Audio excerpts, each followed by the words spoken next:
Olá, sejam bem-vindos a mais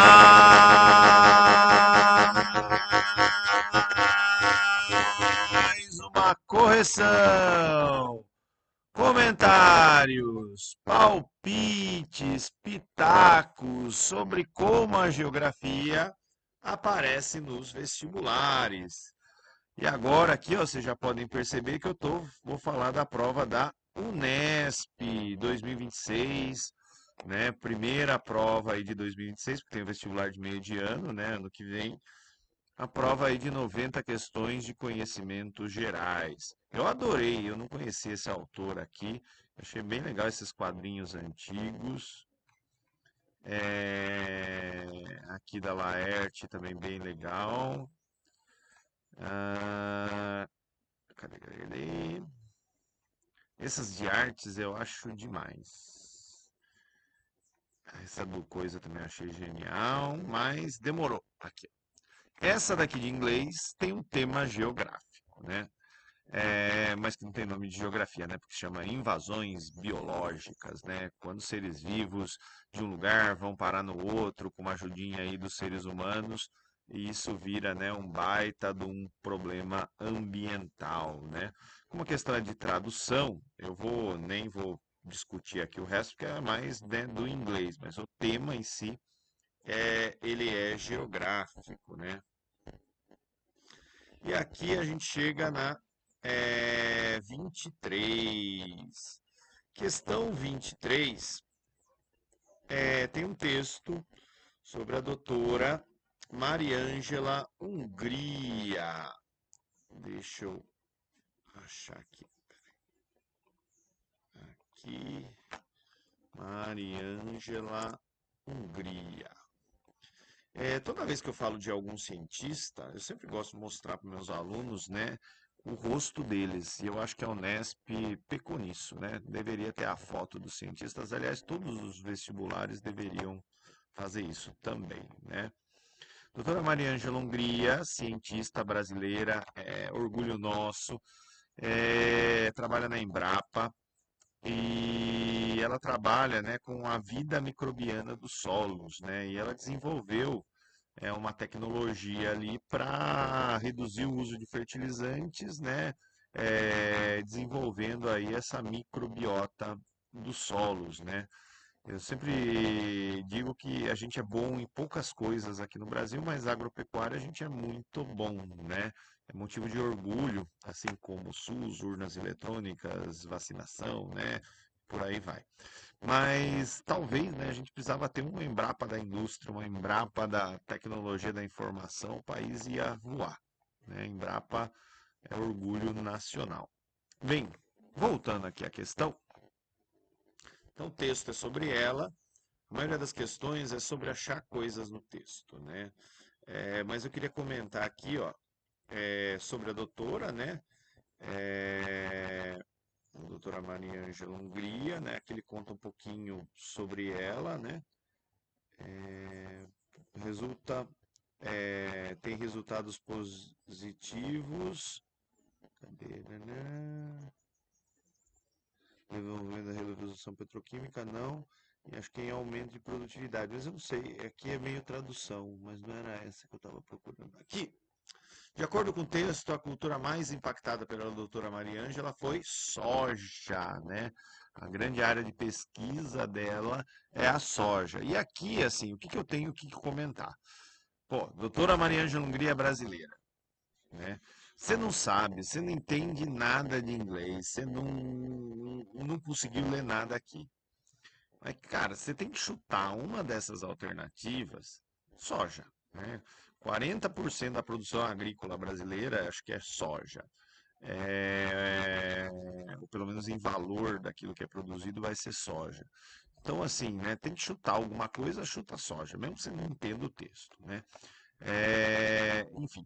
E aqui tem uma outra questão que ela é bem interessante, que é a questão de gênero, né? O texto ele fala um pouquinho sobre isso, né? Que ela, como mulher, no agro, no setor que é bastante machista e preconceituoso, né? Sofreu ou teve que lutar bastante contra esse preconceito de gênero.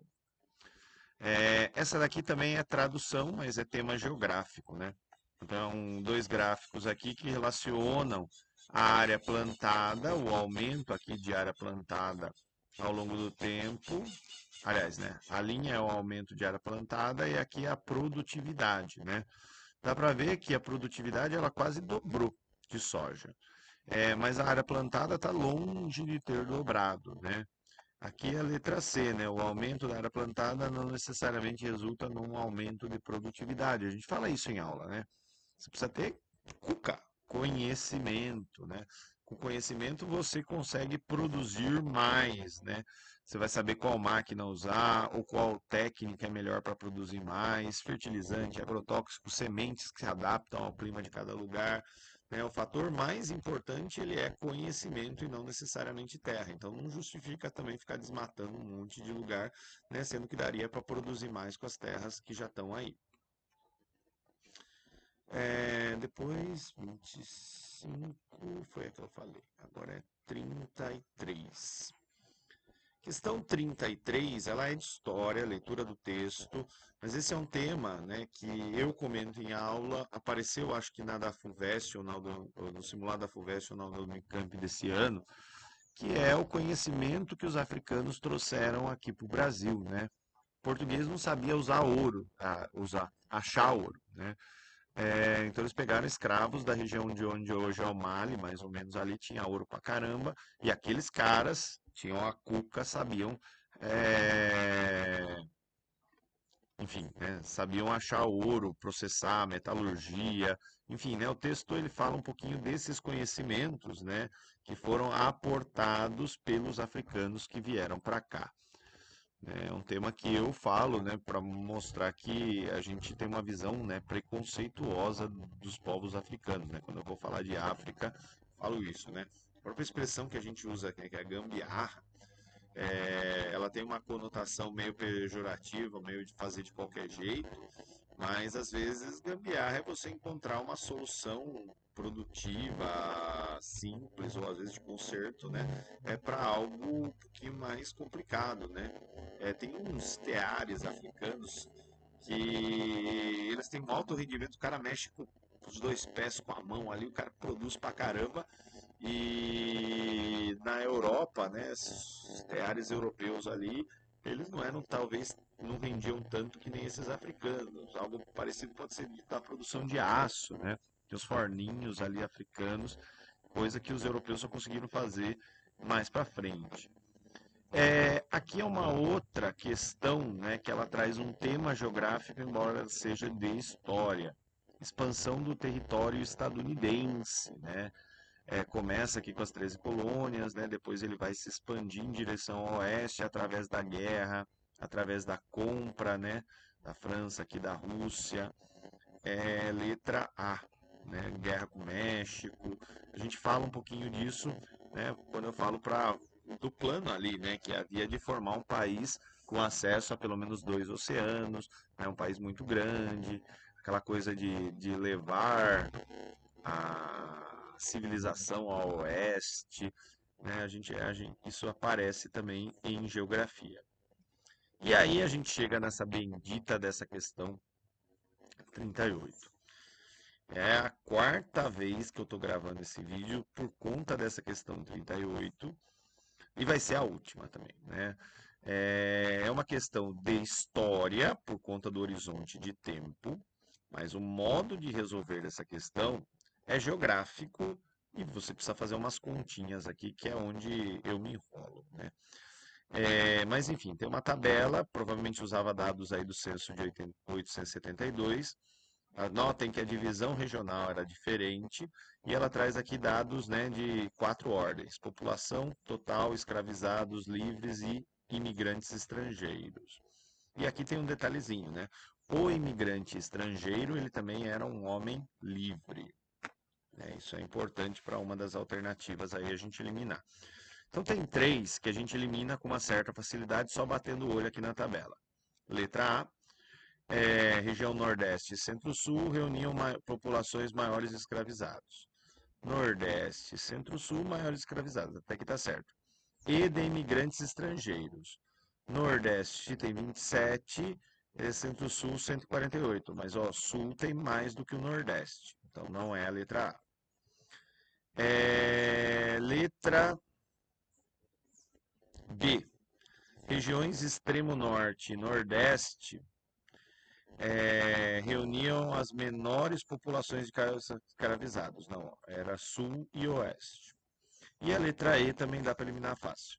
Região oeste e sul tinham as menores populações de escravizados, até aí beleza, e de imigrantes estrangeiros. Não, né? Oeste pode ser, mas o sul não. Então essas três a gente já colocou fora. Sobrou aqui letra C e letra D. Para não perder muito tempo, nem me enrolar tanto quanto eu enrolei das outras vezes, eu pus aqui, ó, no pente, né, eu vou deixar menorzinha a minha cara, os dados da tabela e o que tem aqui, ó, na letra C e na letra D. Na letra C diz o seguinte: a população de imigrantes estrangeiros do Sul era aproximadamente o dobro da população de imigrantes estrangeiros na região Centro-Sul, proporcionalmente às populações totais. Aqui, ó, eu faço um negócio meio que por sem vergonhice, né? Então, o que que você tem que fazer? Você tem que vir aqui Sul, né? Populações de imigrantes estrangeiros no Sul, né? 54.193. Para facilitar a conta, o que que eu fiz? Ó, 54 dividido por 721. Eu eliminei os três dígitos finais. Eu poderia facilitar ainda mais se eu estivesse fazendo a prova na mão e não na calculadora, que nem eu fiz. Eu tinha feito 50 dividido por 700, né? Mas aqui, ó, 54, né, que eram os imigrantes, dividido por 7, 54 dividido por negócio chato. 54 dividido por 721, a gente chega aqui, ó, no número 0,074, né? Mais ou menos aqui 7% da população do Sul, ele era imigrante, né? E do Centro-Sul, a gente tem aqui 148, porque é o número que está aqui, ó, 148 dividido por 4.016. Dividido por 4.016, que vai dar 0,036, né? Se eu somar 0,036 mais 36 vai dar 0,72, que é bem parecido, né? Então, proporção de imigrantes estrangeiros, né, na região sul era aproximadamente o dobro da população de imigrantes estrangeiros do Centro-Sul. Se eu dobrar aqui, chego mais ou menos no mesmo valor, proporcional. Então, essa é a letra C. A letra D, né? População de pessoas livres em termos absolutos e proporcionais era maior na região extremo norte do que na região sul, né? Aqui a gente tem que tomar um cuidado, ó, porque se você vai no extremo norte, ó, do que na sul, em termos absolutos, você ia olhar aqui assim, 576 é maior do que 573. Isso está errado, né? Porque você teria que somar, ó, esse mais esse e esse mais esse, né? Porque os homens livres, os imigrantes também eram livres, né? Então, no extremo norte vai dar 587, né? E na região sul vai dar 627 mil, né? É muito maior, o que torna essa errada. Portanto, letra C de cebola. Essa daqui eu acho que é história, né? Mas eu não sei não se essa questão vai ser anulada, né? Porque analise a capa do álbum da banda jamaicana Bob Marley, então tem as bandeiras aqui, esse negócio survival e as alternativas. Vamos ler. Relembra a violência da conquista ibérica nos litorais africanos. Não faz sentido isso, no conquista ibérica nos litorais africanos seria só do Marrocos, né? E essas bandeiras são do século XX.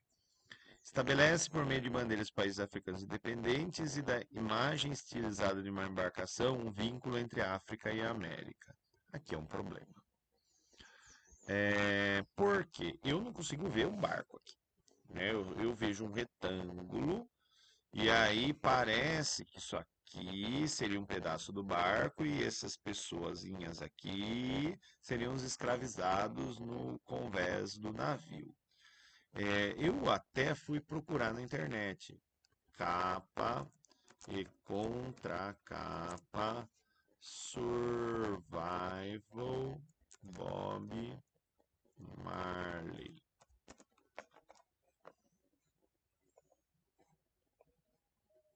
Ó, aqui tem a capa e a contracapa.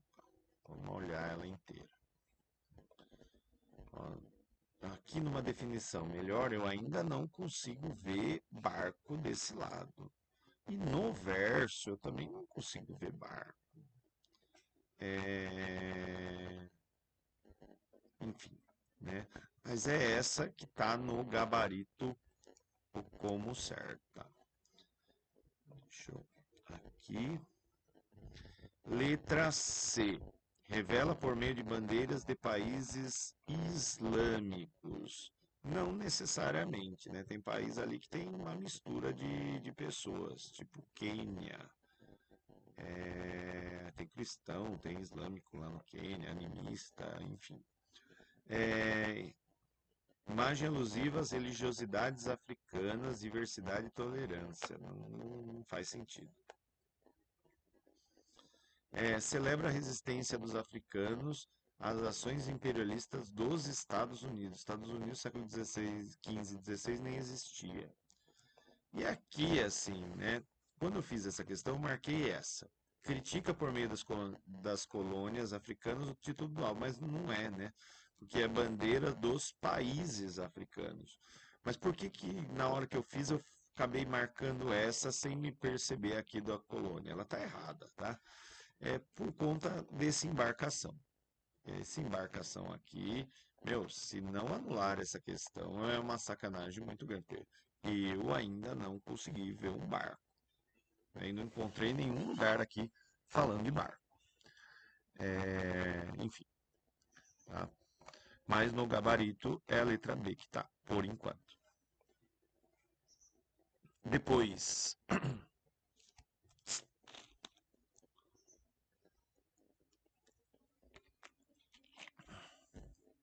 questão 40.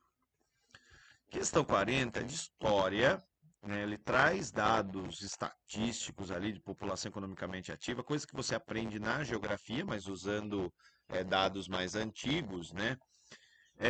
Para falar sobre a população economicamente ativa, mais precisamente sobre a participação das mulheres no mercado de trabalho. Como tem um quesinho aqui de geografia, eu quero ler, tá? Eu vou fazer essa.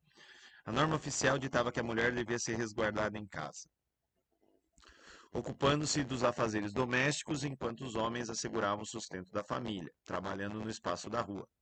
Longe de retratar a realidade, tratava-se de um estereótipo calcado nos valores da elite colonial. Com a industrialização, as mulheres chegaram junto com as crianças a compor mais da metade da força de trabalho. Em certas indústrias, notadamente na de tecidos, as estatísticas sobre o Rio Grande do Sul em 1900 mostram que 42% da população economicamente ativa era feminina. Em 1920, ainda 49,4% da PEA do estado e 50,8% da PEA, especificamente em Porto Alegre, contavam como feminina. Na indústria, as mulheres ocupavam 28% das vagas no estado e 29% da capital, né? Então mostra que tem uma participação muito grande aí das mulheres no mercado de trabalho, né? Aqui, interpretação, né? Papéis de gêneros do Brasil da passagem do século XIX para o século XX reproduziam padrões de comportamento que foram impostos, né? O machismo ele não foi imposto, ele foi herdado, né? Aprendido pelos homens aí geração após geração. Letra B. Havia uma contradição entre a participação das populações masculina e feminina no mercado de trabalho e convenções sociais predominantes no Brasil nas décadas iniciais. Né? Contradição, a mulher tem que ficar em casa, cuidando dos filhos, né? Mas na prática, na vida urbana, a mulher tem que trabalhar para complementar a renda da família. Né? É a letra B. As outras. Existe um contraste entre leis trabalhistas que proibiam presença feminina na indústria. Isso não existia, né? E as leis trabalhistas aqui no Brasil, não sei se tinha lei trabalhista nessa época, mas geralmente quando se fala de lei trabalhista é para falar do Vargas, da CLT. Letra D, industrialização transformou o mercado de trabalho no início do período republicano e alterou radicalmente. Meu, ainda hoje a gente está num país machista. E letra E, predominava o emprego da mão de obra feminina na indústria têxtil do princípio do século XX, devido à maior especialização e facilidade das mulheres no manejo de tecido. Não é isso que o texto fala, né? É...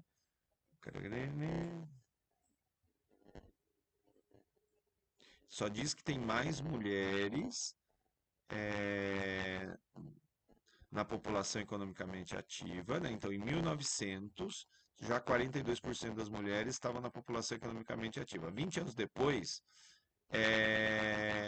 mulheres representavam 49%, né, da população ativa e na indústria, de maneira geral, chega a 29%, mas não predominava o emprego de mão de obra feminina na indústria têxtil brasileira. A gente não tem essa informação aqui no texto. Então, letra B de bola. Aqui, acho que começa geografia, né? Tem aí a música, né, do Mano Brown, Tô Ouvindo Alguém Me Chamar, do álbum aí Sobrevivendo ao Inferno, né? É, Nunca mais vi meu irmão, diz que ele pergunta de mim, não sei não, a gente nunca teve muito a ver, outra ideia, outro rolê. Os malucos lá do bairro já falavam de revólver, droga e carro. Pela janela da classe eu olhava lá fora, a rua me atraía mais do que a escola. Fiz 17, tinha que sobreviver. Agora eu era um homem, tinha que correr. No mundão você vale o que tem, eu não podia contar com ninguém. Fica você com seu sonho de doutor. Então ele foi por mundo ali fazer os corre e o amigo, né, foi estudar. Quando acordar, você me avisa, moro. Eu e meu irmão era como óleo e água. Quando saí de casa, trouxe muita mágoa. Isso há mais ou menos 6 anos atrás. Meu sobrinho nasceu, diz que o rosto dele é parecido com o meu. Diz. Um pivete que eu sempre quis. Meu irmão merece ser feliz. Deve estar a essa altura bem perto de fazer a formatura. Acho que é direito, advocacia. Acho que era isso que ele queria. Sinceramente, me sinto feliz. Graças a Deus não fez o que eu fiz. Minha afinada mãe protege seu menino. O diabo agora guia o meu destino. Se o juro for generoso comigo, 15 anos para cada latrocínio. Sem dinheiro para me defender. Né? Então ele se deu mal, o irmão se deu bem na vida, um valorizou o estudo, o outro, né, fez o que tinha que fazer. O excerto aí da letra identifica, né, letra A, reconhecimento da criminalidade como problema de caráter moral nas áreas de grande concentração populacional do Brasil republicano. Primeiro, ele não identifica como caráter moral, e segundo, né, quando se fala de Brasil republicano, qual república, né? República da Espada, café com leite, antes da ditadura, depois da ditadura, né? Então é complicado aqui, né? Esse republicano ele está muito aberto do jeito que está também. Letra B. Denúncia da inexistência de políticas públicas durante o regime militar brasileiro. Não faz nenhuma referência ao regime militar e Racionais, né? É mais recente. Letra C. Constatação dos efeitos do racismo estrutural surgido após, né? Na verdade, essa estrutura racista ela existe há bastante tempo, né? E a Lei Áurea veio o racismo, não é isso, né? Letra D, contraste entre os padrões normatizados da conduta da sociedade brasileira contemporânea e a marginalização social de parte da população pobre. É essa. E a última, supressão após o fim do regime militar. Também não tem nada de regime militar aqui, mas é bem interpretação de texto, né? 42. Movimentos sociais em rede, como todos os movimentos da história, trazem a marca da sua sociedade. São amplamente constituídos de indivíduos que convivem confortavelmente com as tecnologias digitais no mundo híbrido da realidade virtual. Um gole d'água. Seus valores, objetivos e estilo organizacional referem-se diretamente à cultura da autonomia que caracteriza as novas gerações de um novo século. Não poderiam existir sem a internet, mas seu significado é muito mais profundo. Eles são talhados para o papel de agentes da mudança da sociedade em rede, num contraste agudo com as instituições políticas obsoletas herdadas de uma estrutura social historicamente superada. Texto do Castells, que sempre costuma aparecer, né? E agora, vamos só olhar a cara desse sociólogo espanhol aqui, ó, Manuel Castells, é um tiozinho simpático. Tipo de movimento social caracterizado no texto, exemplificado por quê? Então aqui, ó, sociedade em rede, conectado, né?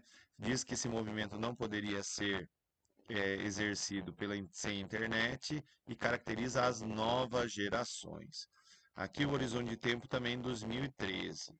É a letra E, Primavera Árabe, que ocorreu em diferentes países e recorreu à circulação ágil de mensagens pelas redes sociais. Começa na Tunísia, se espalha por vários países, jovens desiludidos contra os ditadores, né, dos seus países, mas no final, né, o país ou só trocou de ditador ou entrou numa guerra civil.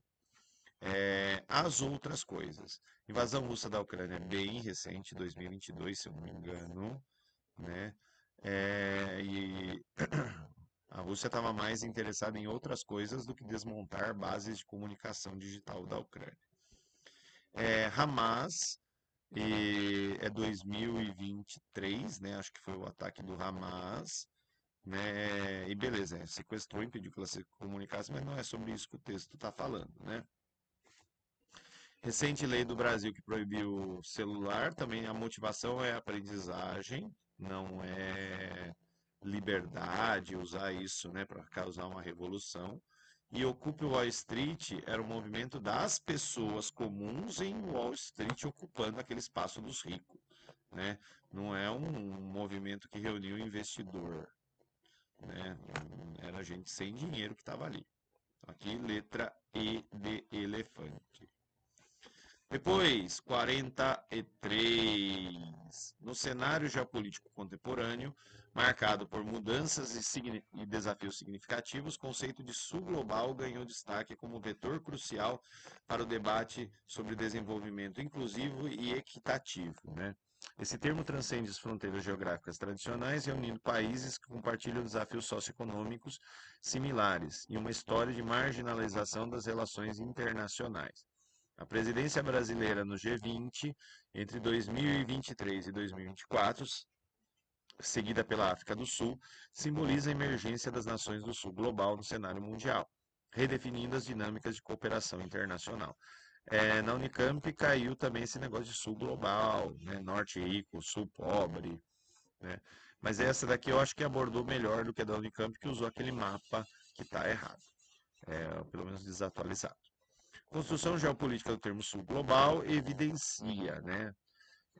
A letra A, maior representatividade e relevância para os países periféricos no cenário internacional. A letra B, autonomia do mundo oriental, não faz sentido, porque tem sul global, o Brasil faz parte do sul global e não está no Oriente. Participação político-militar de países emergentes, ainda não tem uma aliança militar expressiva de país emergente, né, no planeta. Letra D, transferência do centro de poder, não é, porque o poder está onde está o dinheiro, né? Os países ricos ainda são uma força importante, Estados Unidos ainda é uma força importante. E letra E, menor dependência política e econômica dos países ocidentais perante organismos internacionais. Também isso não é verdade, né? Porque, embora a Argentina pegou grana do FMI, o Brasil pagou sua dívida com o FMI, né? Só para dar um exemplo, né? Então, letra A de amor. Essa daqui eu achei genial. Adorei essa charge. Um monte de soja, um monte de minério, né? e aqui querendo trocar por um chip, né? Isso tem a ver com valor agregado. O chip é pequenininho, mas tem um valor agregado muito grande. Soja, minério são commodities, matéria-prima, baixo valor agregado e, portanto, valem pouco, né? Para a gente comprar aqui no Brasil um iPhone de 15 mil reais, a gente tem que dar pelo menos 10 toneladas de soja, né? Um volume muito grande para conseguir um negócio pequenininho, mas o pequenininho tem mais valor agregado. Hum. Só lembrando que a gente precisaria, né, industrializar esse bagulho, transformar a soja em ração, óleo, sabonete, né? Tudo que é mais caro do que a matéria-prima, né? E mesma coisa com minério de ferro. Melhor vender carro, máquina, do que vender essas pelotinhas. Bem, charge vai ironizar, não tem nada de IDH, né, de desenvolvimento humano, tá? Então já elimina a letra A. Também não está falando de neocolonialismo. Desigual divisão do trabalho, enfatizando a especialização produtiva dos países por meio do valor agregado dos produtos. A DIT, quando a gente fala de país desenvolvido, é aquele que faz produtos de alto valor agregado, né? País não industrializado e subdesenvolvido faz coisas de baixo valor agregado. E o emergente é aquele que está no meio do caminho, mas a indústria, né, não faz coisas tão caras assim. Sobrou letra D e letra E que estão erradas. Ordem mundial bipolar. Não, a gente está numa ordem multipolar. Talvez no futuro volte a ter uma bipolaridade entre Estados Unidos e China, mas ainda não dá para cravar isso.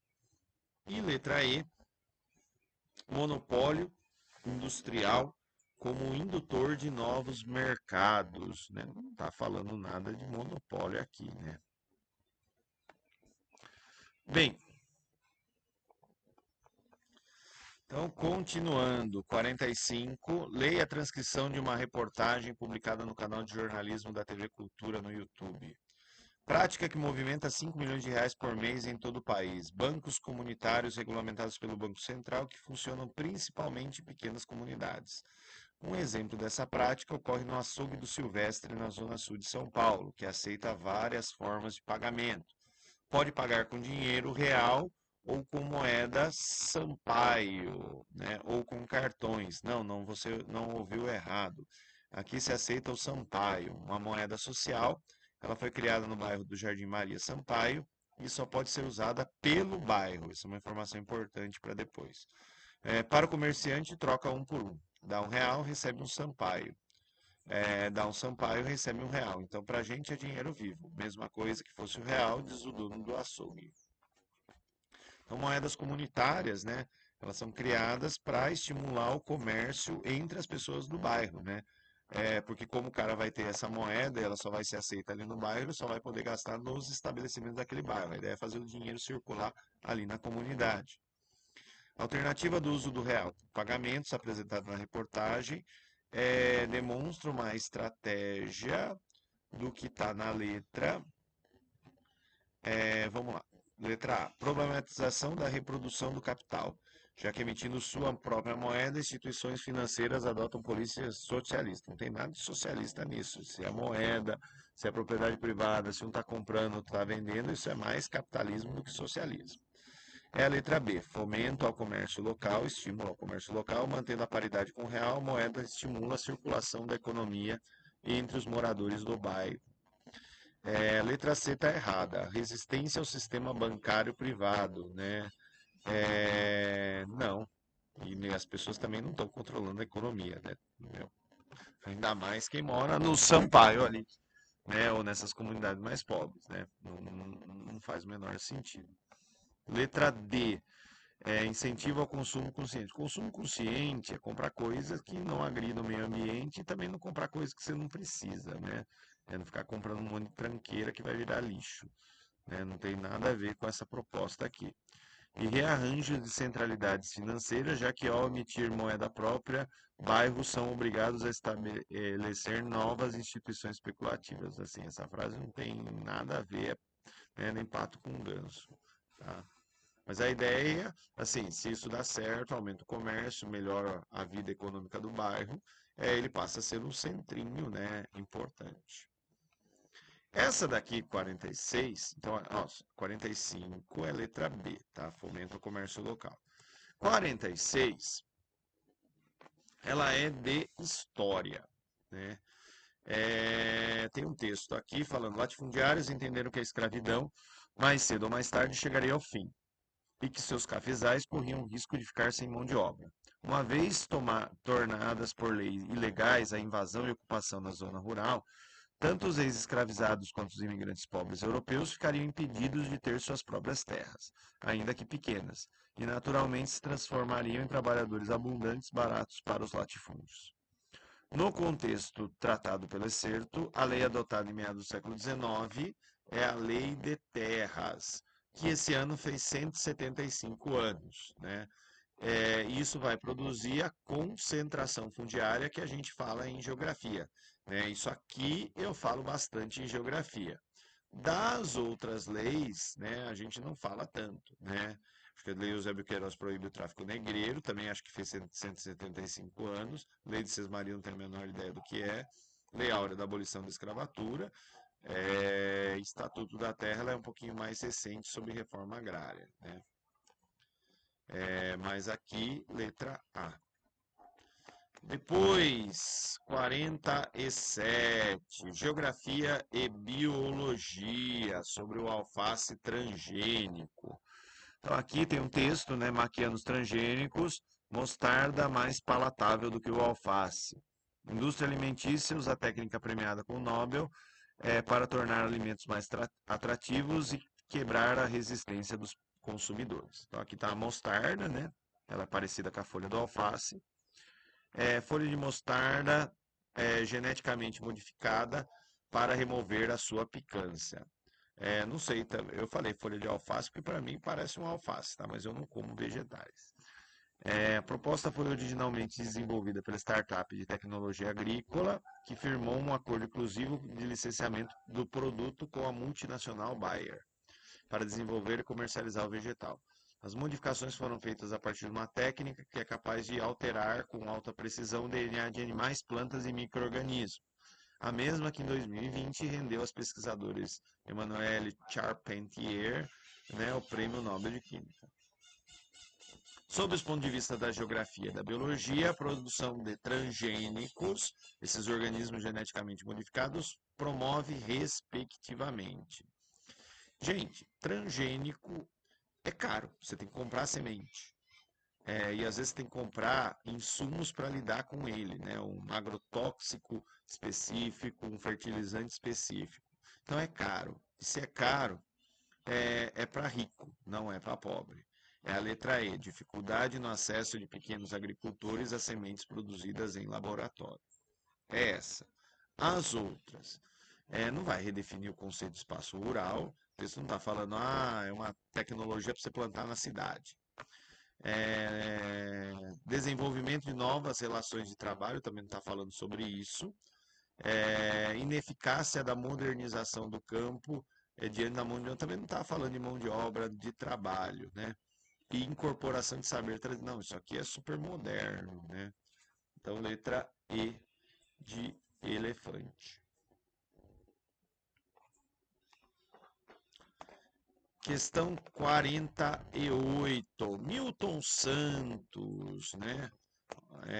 Aqui, assim, ó, embora que seja do Igor Venceslau, né, esse mapa que ele faz em cima do mapa do Milton Santos, aqui, ó, pelo nome, Amazônia, Nordeste e Centro-Oeste concentrada, né, a gente tem aí regiões segundo o meio técnico científico informacional. Essa daqui, se você já viu esse mapa, você mata a questão na hora, né? Aqui é o mapa do Milton Santos, né? Regionalização, vou pegar aqui essa que está mais bonita com os nomes todos. Então, meio técnico científico informacional, e aqui ele explica, né? Ó, cada um, ó, Milton Santos e Maria Laura, baixa densidade demográfica e técnica, né? Essa daqui, Centro-Oeste, ocupação recente, meio técnico científico é precário. Área de povoamento antigo, né? Mecanização de forma pontual e pouco densa, região concentrada, implantação mais consolidada, ciência, técnica e informação. E aí, assim, voltando aqui para a questão, ela é sobre transportes, né? Então, o mapa a seguir está dividido segundo a regionalização dos 4 Brasis e apresenta prazos de entrega do comércio eletrônico do Brasil. Dá para ver, ó, que aqui embaixo tem muita rodovia. Aqui em cima tem menos rodovia. E por conta disso, né, o prazo do comércio eletrônico demora mais para chegar, principalmente aqui em cima, na cabeça do cachorro, em São Gabriel da Cachoeira. Porque vai de barco, demora, ninguém quer ir para lá, né? E aproveitando, tem os malucos aí defendendo privatizar Correio, mas vai privatizar onde o Correio dá lucro, né? Ninguém vai querer comprar onde o Correio dá prejuízo e isso vai ser um problema para o resto da sociedade. Enfim. Então, variação do prazo de entrega do comércio eletrônico no Brasil e a regionalização adotada na elaboração do mapa são determinados pela letra D. Densidade do meio técnico, científico e informacional. Das outras. Delimitação das unidades político-administrativas. Né? Não, porque não está delimitando Estado. Poder de compra equiparado entre as unidades da federação. Não é sobre isso que está legendado aqui. Desconcentração das unidades produtivas. Também não é sobre isso. Né? Está falando em prazo de entrega. E grau de desenvolvimento socioambiental também não é sobre isso. Então, assim, tem 4 coisas que não é. Né? Se você lê, tem 4 coisas que não é, você vai na que você mesmo que não sabe o que é, marca ela. Né? É uma forma também de chegar na resposta. 49. Questão aqui dos data centers. Meus alunos, né, de Conchas e Cesário Lange fizeram um TC, né, que eu dou aula eu trabalho atualidades com ele, que eu trabalho tarefinha de casa, sobre esse episódio do assunto, né? Quem conhece essa questão tem aparecido bastante na mídia, né? Data centers não necessariamente é um bom negócio, consome energia pra caramba e gasta uma água do cão. Né? Tá vindo um monte de data center aqui pro Brasil, né? Prometendo, um avanço, e na verdade a gente vai se ferrar. Então, aqui ele está falando, né, sobre a trend do estúdio Ghibli, né, onde todo mundo começou a fazer imagem por inteligência artificial, né, usando essa temática. Tem uma questão de direitos autorais envolvendo isso, né, e pensei, né? Então, analisa os recordes dos web stories, parará, parará. Fez a trend do estúdio Ghibli, aqui a reportagem. Veja quantos litros de água são gastos para criar a imagem. Cada imagem consome entre 0,01 e 0,1 kW de energia que gera calor no servidor. Para resfriar os data centers, a OpenAI usa mais de 2 litros de água a cada 50 consultas. Com o chat GPT, a demanda por imagem aumentou rapidamente. A cada 1 hora, 1 milhão de usuários se registram, gerando 3 milhões de imagens diárias, requerendo 7.500 litros de água para resfriar servidores. Problematizado pelos web stories, o uso da inteligência artificial para a geração de imagens permite o debate sobre. Né, não é flexibilizar o direito autoral, a questão aqui é o impacto. Né, ele não está falando necessariamente do direito autoral do Estúdio Ghibli. Né, embora tenha essa questão também. A letra B, alienação de consumidores de bens e serviços sobre processos produtivos, como no caso de recursos hídricos. Né. Inclusive, parece que estão fazendo um data center em Fortaleza, uma cidade que falta água, e o data center vai consumir toda a água do pessoal lá. Lei da oferta e da procura no estabelecimento de preços. Também não está falando de preço, né? Os serviços são grátis. Imprecisão das informações da internet sobre impactos ambientais. Também não está falando que né, mostrando num lugar está uma coisa, no outro site está outra. E letra E, oferta de serviço público. Não é público, é privado. Né? O PE é a empresa privada. 50. Tem aqui, ó, um esqueminha de formação das ilhas do arquipélago do Havaí. Ó. Pluma do manto subindo, ela chega na superfície e aqui formou algumas ilhazinhas. E a placa do Pacífico ela está se movimentando só numa direção. Não tem mais placa tectônica, só tem aqui a placa do Pacífico. Então, sabendo disso, a gente pode eliminar a letra a letra B e a letra I. Por quê? Transcorrente é quando você tem duas placas e elas deslizam tangencialmente, né, uma do lado da outra. Convergente é quando você tem duas placas e elas se chocam uma sobre a outra. E divergente é quando as placas se separam. Só tem uma placa, não é nenhuma dessas três. Sobrou forças modeladoras exógenas, externo, vem de fora. Isso aqui está vindo do interior da Terra. Então, mesmo que você também não conheça, é a letra C, pontos quentes intraplacas. O que é esse negócio? As correntes de convecção, deixa eu pegar aqui, deixa eu achar. Primeiro, né, vamos olhar o lugar. Inclusive, dei aula disso hoje.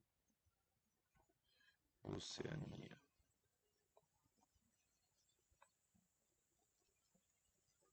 Aliás, não é essa. É Oceania 2.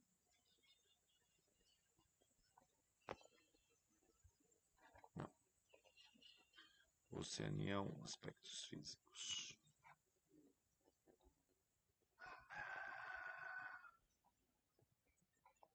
Essa daqui, ó, é a placa do Pacífico. Aqui do ladinho no cinza, a gente consegue ver ela, ó. O Havaí está bem aqui no centro da placa. A borda está bem longe onde acontece, né, choque, separação, tangencial, né? Então não vai ser no centro que esse fenômeno vai ocorrer, né? Eu tenho até aqui ó, outra visão da mesma placa aqui do Pacífico, né? Então tá no centro. O que tem? Ela é muito grandona, é uma corrente pontual, faz muita força num ponto específico da placa e faz um furinho. É um hotspot, né? Uma pluma mantélica. Inclusive, se procurar aqui, ó, pluma mantélica. Tem várias imagens parecidas, ó. Daqui provavelmente eles copiaram. Aqui, né, um esqueminha melhor, ó, da pluma mantélica, né, ó, a placa está se direcionando naquela direção, ela fura pontualmente, né? E uma característica desse tipo de processo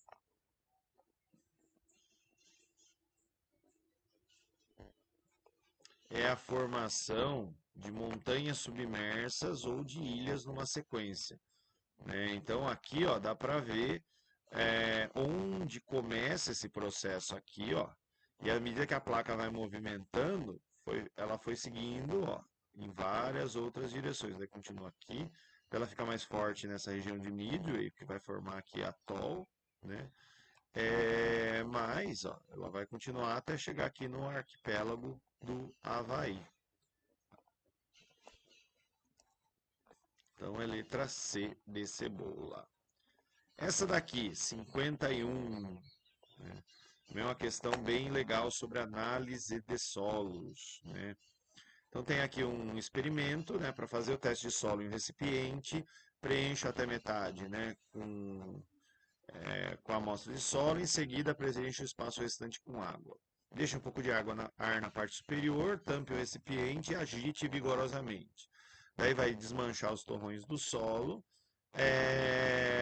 deixa o recipiente no lugar onde não tem perturbação e depois de 24 horas vai decantar, né? Vai sedimentar ali na seguinte ordem, né? Aquilo que é mais pesado, a areia fica embaixo, aquilo que é mais leve, a argila fica em cima e o que está no meio do caminho, que é o silt, vai ficar no meio, né? Medindo a proporção dessas coisas, é possível determinar o tipo de solo que a gente possui num determinado lugar. A prática do experimento permite investigação do solo, mas laterita é uma casca que vai se formar por intemperismo químico em região de clima tropical seco. Não é o caso desse procedimento, né? Se tem uma casca dura, é solo de laterita. Você cava lá o buraco, está duro demais, é a laterita. Investigação sobre estratificação. Estratificação são camadas, até aí beleza, formou camadas, mas não formou vossoroca, né? Para você investigar a vossoroca no solo, Se ele é mais suscetível, menos suscetível, você tem que jogar água num lugar e ver o buraco, o sulco, né, que vai se formar ali no solo. Assoreamento é o sedimento que vai depositar no fundo de rio e ele vai ficar mais raso, né? Prognóstico é previsão, né? E quando tem uma chuva e o solo é transportado até o rio, vai tudo, né? Não é necessariamente dessa forma que ele vai se estratificar na natureza, né? A sedimentação ela acontece um pouquinho diferente disso aqui, né? Isso é um experimento para você testar algumas coisas. Classificação dos horizontes também não, você tem que olhar para o horizonte, cortar o barranco e ver as diferentes camadas do solo. A letra E, estudo da construção civil sobre estabilidade. Você precisa saber se o solo tem mais areia ou menos areia, para você saber a profundidade da fundação e o tamanho da sapata, que é aquela estrutura, né, que vai dar uma segurada ali no solo. Solos muito arenosos, se a fundação não é feita adequadamente, ele entorta. Tá? É os prédios lá de Santos. 52. Tem um texto, uma foto, né, falando aqui sobre esse edifício da Noruega, maior construção de madeira do mundo, com 85,5 metros de altura. O conceito de madeira engenheirada engloba cerca de 20 produtos estruturais confeccionados industrialmente. São painéis de diferentes tamanhos, blocos, vigas e lâminas, para o revestimento de pisos e paredes, entre outros. Além disso, há uma dezena de sistemas construtivos com madeira engenheirada, que podem ser usados de forma isolada, combinados ou mesmo de forma híbrida, incorporando aço e concreto às construções em madeira. Essa versatilidade permite a construção das casas simples até obras grandes e complexas, como prédios, anfiteatros, museus, equipamentos esportivos, terminal de ônibus, pontes e outras estruturas. Considerando que a construção civil nos setores com destaque nas emissões globais de gases de efeito estufa, um benefício do uso de madeira engenheirada que ela vai promover nas construções é. Então, letra A, sequestro de carbono durante o crescimento do vegetal. A planta faz fotossíntese, ela absorve gás carbônico, vai transformar isso em raiz, caule, galho, folha, fruto, né? E ela sequestra carbono, e quando você está usando aqui, você não está queimando a madeira, você está mantendo esse gás carbônico sequestrado num prédio ali, numa construção. As outras, né? É, elimina combustível fóssil na cadeia produtiva. Não, né? A madeira é cortada, motosserra, gasolina, transportada por caminhão, não tem nada a ver. Criação de estoque de oxigênio nas áreas. Está falando de gás carbônico, não tem nada a ver. E lembrando que o oxigênio vem principalmente do fitoplâncton, né? As florestas geralmente consomem o oxigênio que produzem. Absorção de metano pela madeira. Também não estão falando de metano aqui, né? Em madeira, acho que não, a árvore não. A fotossíntese não absorve, acho que plantas vivas não absorvem nem mortas. Na decomposição da madeira, acho que emite metano, mas não absorve. Incremento da evapotranspiração nas ilhas de calor. Aumento da evapotranspiração é planta que faz isso, né? Ilha de calor é outra coisa, aqui é pato com ganso, não tem nada a ver. É letra A. Essa daqui tem uma pegadinha, né? Ele põe aqui as palmeiras para o aluno ir direto aqui, ó, em Mata dos Cocais, né? Só que a de Mata dos Cocais, ela está errada, porque não existe floresta umbrófila aberta. Umbrófilas são plantas que precisam de sombra, né? Então, geralmente, uma floresta umbrófila, você vai ter árvore grande, árvore pequena fazendo. A árvore grande faz sombra da árvore pequena. Então, geralmente, ela não é uma floresta aberta, é uma floresta mais fechada. A densidade vegetal ela é alta. E aqui, né, a Mata dos Cocais é Babaçu, Carnaúba, Buriti, até que é essa palmeira aqui, mas ele está em outro lugar. A Mata dos Cocais está no Maranhão e Piauí. Tá? Bem, vereda abordada à mão, família de Pirapora, norte de Minas. Falou norte de Minas, né? Até pode dar uma duvidinha assim, ó, Caatinga, né? Norte de Minas tem Caatinga, né? Mas Essas palmeiras não são típicas da Caatinga, elas aparecem num outro bioma que é o Cerrado, que também tem cerrado no norte de Minas. E tem cerrado no norte de Minas porque ali, né, o cerrado vai ter a vereda, Grande Sertão Vereda, Sertão das Gerais, né? E aí ele continua, né? Feita a obra feita vereda, feita com agulha, foi representante, foi escolhida como presente oficial do Brasil ao imperador do Japão. E essa família retratou uma vereda real da região onde nasceram, cercada por buritis, palmeiras majestosas, que só brotam onde há água, né? Buriti nasce onde há nascente, não cresce em qualquer lugar, símbolo de resistência, né? Então aqui bem bonito bordado. É cerrado, né? E aí a gente tem que chegar na conclusão do que é correto sobre cerrado, né? Cerrado comprometido pela baixa porcentagem de área sob proteção integral.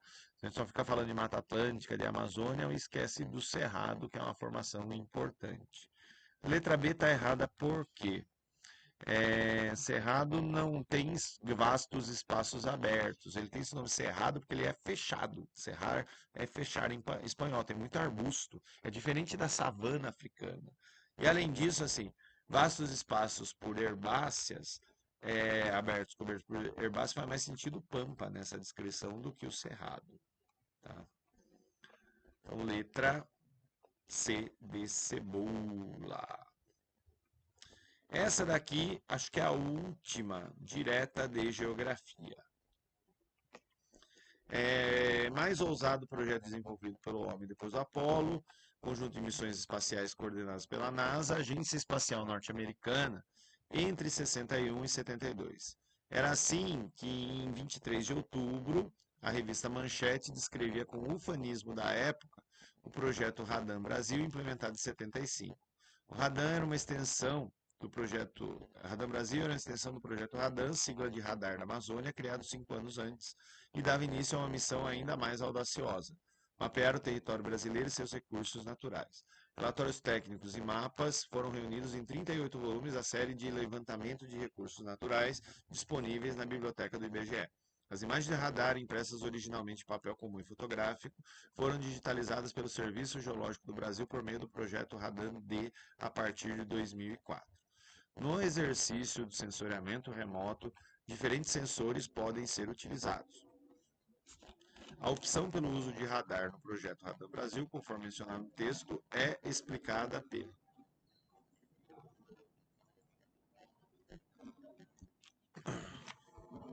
Bem, radar.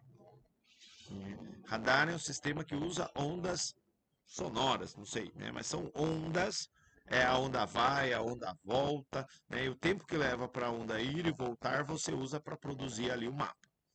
Bem, isso tem a ver com o que está na letra E. Alta nebulosidade em partes do território brasileiro. A Amazônia, você não usa foto ali porque tem muita nuvem. Evapotranspiração da floresta amazônica. Você usa as ondinhas ali de radar, né? As outras, dimensão continental do Brasil, o Brasil é grande. Imagem de satélite, você tira as fotos ali, seria até mais fácil, né? Grande distância em relação ao solo dos voos civis no Brasil, prejudicando a nitidez das imagens. Aí é questão de qualidade do sensor. Rapidez no processamento das imagens. Imagem de satélite, imagem do radar, você tem mesmo tempo de processar. Diversidade de macroformas do relevo que impede o sensor óptico. Também não é, dá para você perceber algumas características do relevo usando o sensor óptico, né? Então, aqui é a nebulosidade da floresta amazônica, né? Radan, radar da Amazônia, né? Bem, as outras 57 aqui, ó, filosofia, né? Mais questão aqui sobre tecnologias da informação, né? Massificação, cultura de massa, fala aqui da escola de Frankfurt, né, que fala dos meios de comunicação de massa. A tecnologia digital, né, reproduz a alienação em favor de interesses hegemônicos, aquela coisa de manipular as redes, fake news, anúncios pagos e por aí vai. Letra A, né? Mas é filosofia, conversem com o professor de filosofia. 59 também, ó, sobre IA, acho que é filosofia e sociologia, né? Então, está falando aqui que você não deveria falar obrigado, né? Pela inteligência artificial. E aqui ele fala, né, dos custos para manter o chat GPT ativo, né?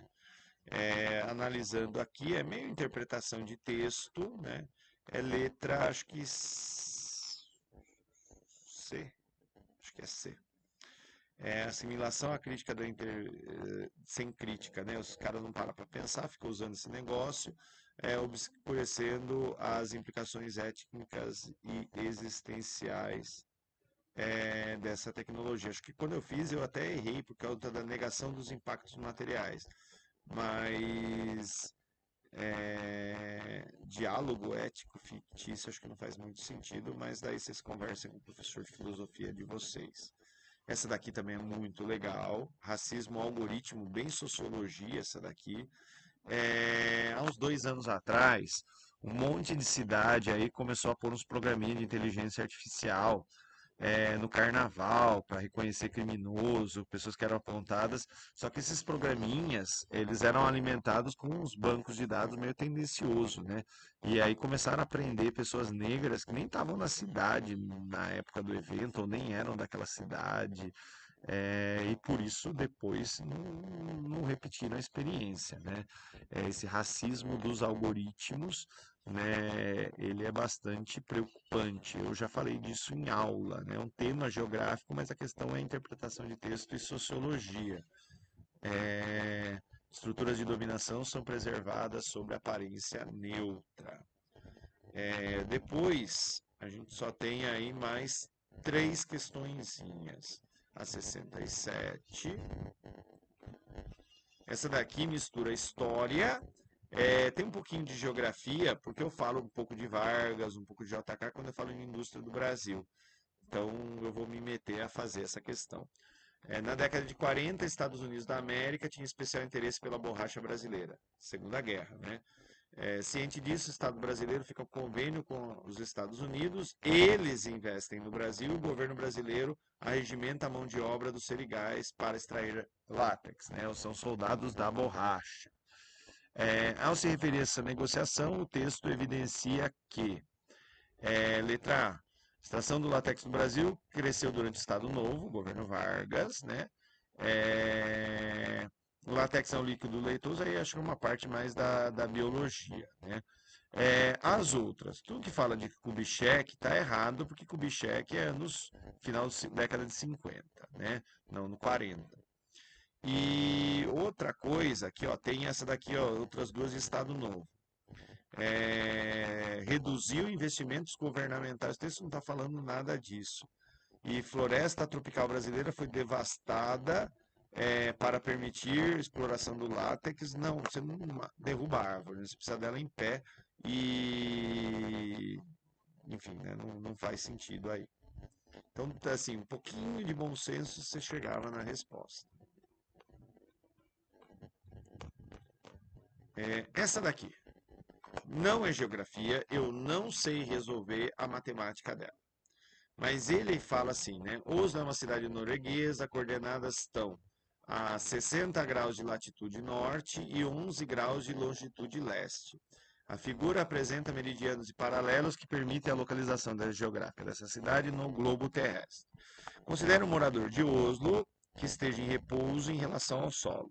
Levando em consideração apenas o movimento de rotação, então aqui, ó, levando em consideração o movimento de rotação, eu vou levar em conta só a latitude. Eu não levo em conta a longitude. Então, esse número 11, ele não vai servir para mim para eu chutar alguma coisa aqui, tá? Então, essa alternativa aqui de 11, por exemplo, não faz o menor sentido, nem para o cara que fez assim, 60 menos 11 vai dar 49, né? Então, não, o nosso número aqui é o 60. Ele quer assim, o ângulo de vetor entre aceleração centrípeta, eu não sei fazer essa conta, mas assim, O meu número aqui é 60. E geralmente a gente trabalha, né, com 90 graus, né? Então, assim, você tem que relacionar alguma coisa com esses 60 e 90 graus, né? Ou você mantém os 60, e acabou sendo essa a resposta que eu vi no gabarito, não sei, né? Mas se eu tivesse que chutar, eu chutaria entre 30 e 60, né? Porque 90 menos 60 vai dar 30, né? Se fosse alguma coisa assim, para eu buscar um ângulo em relação a 60 graus, tá? Foi essa minha lógica. Eu ficaria entre essas duas, acabaria chutando uma delas, né? Nem sei dizer qual, mas eu ficaria nesse meio aqui. E por fim, 89. A 89 tem geografia também e matemática. Achei bem legal essa questão, mas dá para resolver pela geografia e por bom senso. Nos períodos chuvosos, são frequentes movimentos de massa, deslizamento. No esquema a seguir, que ilustra a situação, foram omitidos processos naturais indicados pelos números 1 e 2, que completariam corretamente as respectivas lacunas. O 1 altera a rocha. Se altera a rocha, ele não está dizendo como essa rocha está sendo alterada, é intemperismo. Lembra que intemperismo pode ser físico, químico, biológico. Mas a alteração de rochas, quem faz isso é intemperismo. Se você sabe disso, você já fica entre a letra A, letra B e letra E. E assim, né? 2 remove partículas, erosão. Se eles quisessem tornar essa alternativa mais difícil, tinha uma alternativa assim, erosão, erosão. Ou intemperismo, intemperismo, né? Mas, então aqui, intemperismo, transporte, por exemplo, a água da chuva deslizando, a neve caindo, morro abaixo, uma avalanche, né? Vai remover isso. Enfim, então, intemperismo, erosão. Última coisa aqui. A declividade percentual de uma encosta é calculada pela razão da sua componente vertical e sua componente horizontal, além do tipo de material que ela é composta. São fatores que podem causar instabilidade e deslizamento. A imagem a seguir mostra ângulos de repouso, que representam o ângulo máximo que o talude de material inconsolidado pode ter sem desabar. Então ele usa aqui areia, né? Ou rochas, né? Então, partículas menores, partículas maiores.